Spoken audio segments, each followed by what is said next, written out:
All right. Hello, everyone, and thank you for taking time from your day to join us for another lunchtime webinar with Hendricks Wealth Estate Management.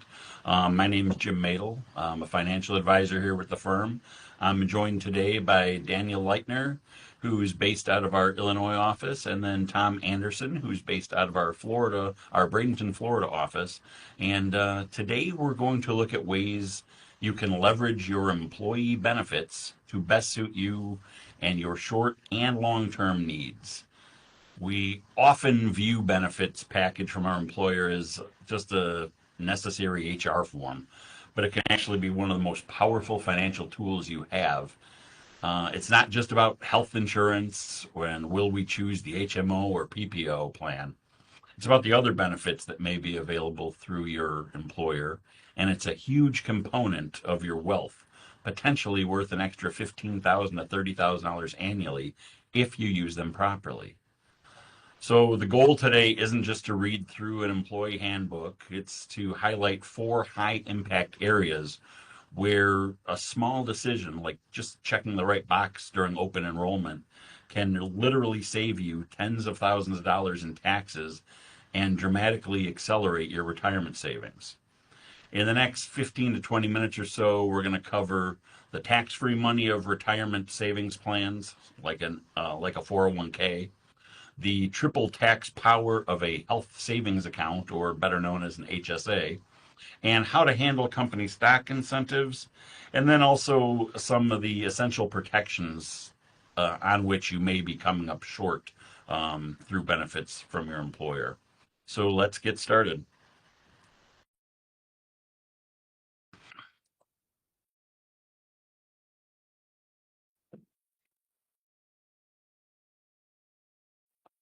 All right, let's start with the foundation. The 401k or 403b or 457 or simple IRA, whatever retirement plan is offered through your employer. And before I go any further, the benefit of a retirement savings plan, is probably as valuable, or if not more valuable, than even salary or vacation time that you may negotiate when you're searching for an employer.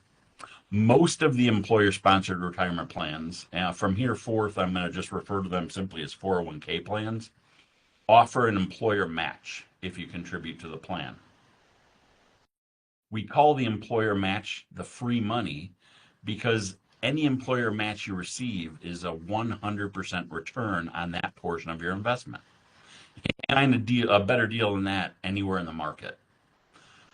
Contribution percentages to receive an employer match may vary depending on the plan you have. The most common in a 401k is something called a safe harbor plan. And that means that your employer will match the first 3% you contribute 100%, and then they'll provide a 50% match for the next 2% you contribute. So basically, if you put in 5% of your salary into the plan, they're going to match up to 4%. So it's like essentially getting a 4% raise just for being smart and saving for your own retirement. If you do nothing else, I urge you to contribute enough of your own money into your 401k or some sort of plan to capture the full company match. Missing out on that is just leaving free money on the table. So once you decide you're going to contribute to this plan, you'll need to have an idea of the best option for you between a Roth 401k, if it's offered through your employer, and a traditional 401k. And you'll want to know the difference, as this can save you a lot of money in taxes at some point in your life. So in our late 40s and 50s, we're generally at our peak earning years. So many of us default to the traditional or pre-tax contributions to lower our current tax bill today in exchange for paying taxes on the distributions when we withdraw the money in retirement. Many of us find ourselves in a lower tax bracket in retirement, so we've traded a higher tax bracket during our working years for a lower tax bracket as we'll pay as a retiree. However, when you're in your 20s and 30s, we're usually just getting started in our careers and may find ourselves in a lower tax bracket. In this case, we'd want to choose to fund the Roth portion of a 401k or whatever savings plan you have through your employer if it is offered by your employer, as your tax rates are probably going to be higher in retirement. So in basic terms, you'll voluntarily pay taxes on the contributions now, but it will grow and compound for completely tax-free distributions in retirement. The key here is, what is your tax rate now versus what is your tax rate going to be in retirement. Note that your employer match percentage can be either in traditional or Roth based on the specific rules and settings of your employer's plan. So that can change. So your portion might go into Roth, but your employers may still go into traditional. Various plans have different contribution limits. For example, if you're under 50, the maximum you can contribute to a 401k in a year is $24,500. When you reach the magic age of $50, you can start contributing an additional $8,000 or $32,500 annually. And then between the ages of 60 and 63, since new legislation has passed, you can take advantage of what they've referred to as the super catch-up, which will allow you to add an additional $11,250 in contributions, bringing your annual contribution limit up to $35,750. That is for a 401k. Rules are different if you have a different type of plan out there, such as simple IRA, but that gives you the gist of what's available through a 401k through your employer. If you do have a question about how much or where you should be contributing in your employer plan, feel free to give me a call here at the office or set up an appointment, and we can go through and I can give you some guidance on that. Let's move on now to arguably the most powerful retirement tool available, the Health Savings Account, or HSA. It gets its power from the triple tax advantage it possesses.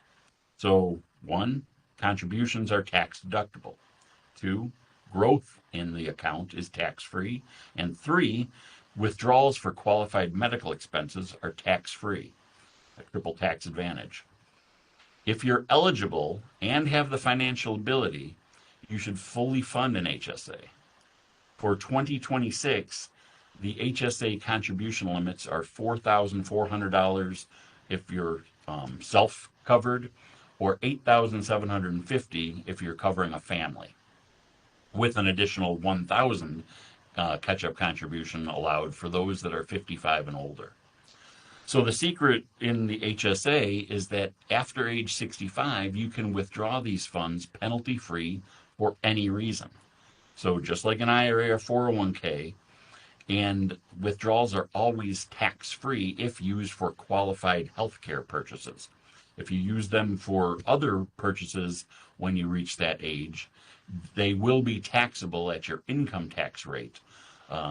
But you don't pay a penalty. So it's like giving yourself an additional 401k plan or retirement savings plan. The smart strategy in HSA is to invest the balance and let it grow. If you have the financial ability, pay for current medical expenses like co-pays out of pocket and allow the HSA balance to compound and grow over the decades. So to be eligible for an HSA, you must meet the following requirements. So many people say, well, how do I get an HSA? And not everyone's eligible. So first, you must be enrolled in an HSA qualified high deductible health plan. So what does that mean? That means that you have a minimum annual deductible of $1,700 if you're insuring just yourself, or $3,400 if you're insuring your family. So you have to have a high deductible in your plan.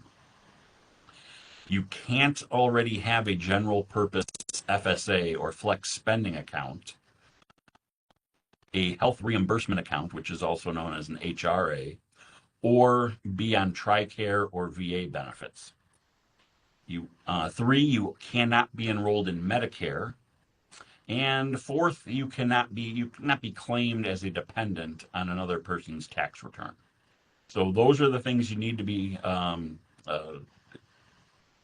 qualified for to be eligible for an HSA or rolling into an HSA account. All right. Another vital tool that's available, check with your employer and see. Not everyone has high deductible plans available. If your employer does and you have the means to do it, an HSA is another good route to go. Now let's talk about having too much of a good thing. If you are lucky enough to be compensated with company stock via RSUs or restricted stock units, or if you have an employee stock purchase plan available, that can be a wonderful thing. But while it's exciting, it creates one of the single biggest dangers to your net worth, and that's concentration risk. We generally don't want to have more than 5% of a portfolio tied into our employer's stock. Remember, your salary, your bonus, and your retirement plan are already tied to your company's success. Your net worth should not be. Don't leave yourself in a position to potentially lose your job and a large portion of your portfolio in the same fell swoop if something were to happen to your employer. So what do we do?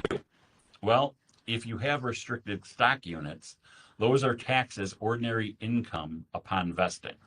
So the action here is have a plan to immediately sell a portion of those to cover any taxes and diversify the rest away from your company stock. With employee stock purchase plans, if your company offers an ESPP, you can purchase their stock at generally can purchase their stock at a discount. It's usually about 10 to 15%. And what we want to do if you have these is treat the discount as guaranteed income. So sell the stock as soon as possible after the holding period ends to realize that discount and then diversify that cash. The holding period for favorable tax treatment is at least 1 year from the purchase date and 2 years from the offering or grant date, meaning you get taxed at a lower long-term capital gains tax rate, generally about 15%, instead of ordinary income on the discount. If you sell sooner, the discount and any gain is taxed as ordinary income to you. Now let's look at ensuring that you have sufficient insurance and how to make smart use of a flexible spending account if you are not eligible for an HSA. So disability insurance, your ability to earn income is one of your most valuable assets, and generally employer disability insurance plans provide a limited payout, generally around 60% of your annual salary. If you have a high income, you may need to supplement that policy to cover your expenses. That's disability insurance. Now, life insurance policies offered through our employers are often cheap, but they're usually inadequate. They usually only cover about 1 to 2 times your salary. So your action on this would be that if you have a mortgage, young kids, people that are reliant on your income, you should look into getting a term life policy purchased outside of work to bridge any financial gaps should you pass away unexpectedly. A good rule of thumb to have with term life insurance is to cover about 10 to 12 times your annual salary. So if you earn about $75,000 a year, you'd want somewhere between $750,000 and $900,000 worth of coverage. And finally, FSAs or flexible spending accounts. These are the HSAs that we talked about earlier. They're the more popular but less dynamic cousin of the HSA. FSAs are great for paying your predictable medical costs with pre-tax dollars. Your action with an FSA is to calculate your predictable annual medical and dependent care expenses, like copays, prescriptions, daycare costs, eyewear, and fund that FSA as close as possible to the exact dollar amount, because unlike the HSA, an FSA is generally a use it or lose it proposition. So at the end of the year, if you have excess money in there that you haven't used, it usually will go away. It'll disappear. You won't have that anymore. So not as beneficial as the HSA, but still, if you're not qualified for an HSA, an FSA is a second good alternative in there. So in summary, The key to mastering your employer benefits is efficiency. We want to maximize the free money in your employer's retirement savings plan match. We want to unlock the tax benefits in the HSA if it's available. We want to manage risk tied to company stock you may own. And we want to secure your income through disability and life insurance, term life insurance to be more exact.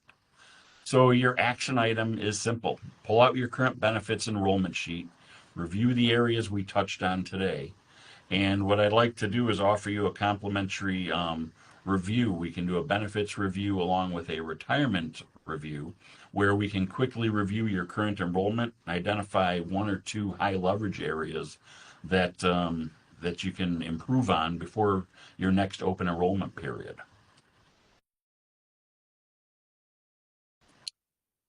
So that's it for taking advantage of your employer benefits to provide long-term wealth for yourself. Looking ahead, next Wednesday, we will have Sean Hendricks doing a webinar, same time, same place, on how do trusts actually work. So some good insight there from Sean. And then on February 11th, Daniel Leitner, who you see on your screen there, will be talking about the benefits of paying off debt versus investing with those same dollars. So some good insight coming up there.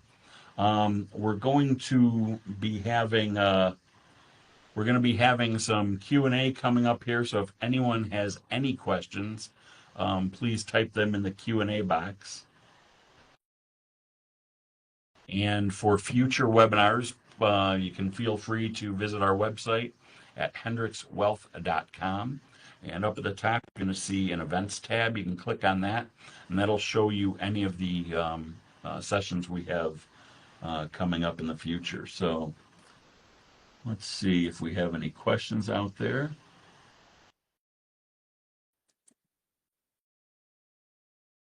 All right, I see. Can HSA funds be used to pay health insurance or Medicare premiums?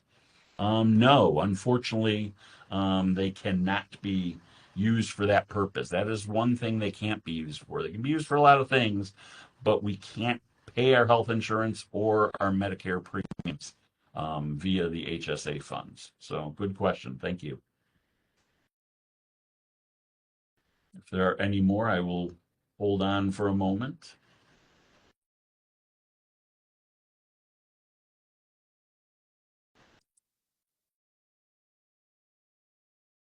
All right. Well, if we don't have any more questions coming in, what I'm going to do is give you the gift of time back. Please feel free to, again, go on our website, sign up for future webinars. There's also an archive to webinars you've already had, so feel free to look through there. That is also on our website under the resources tab and then video archives. And you can view any of the videos we're doing. We've been doing these now for about 10 weeks or so, I believe. So we're starting to build up a pretty substantial library out there. So thank you for your time, and we hope to see you at future events. Take care, everyone.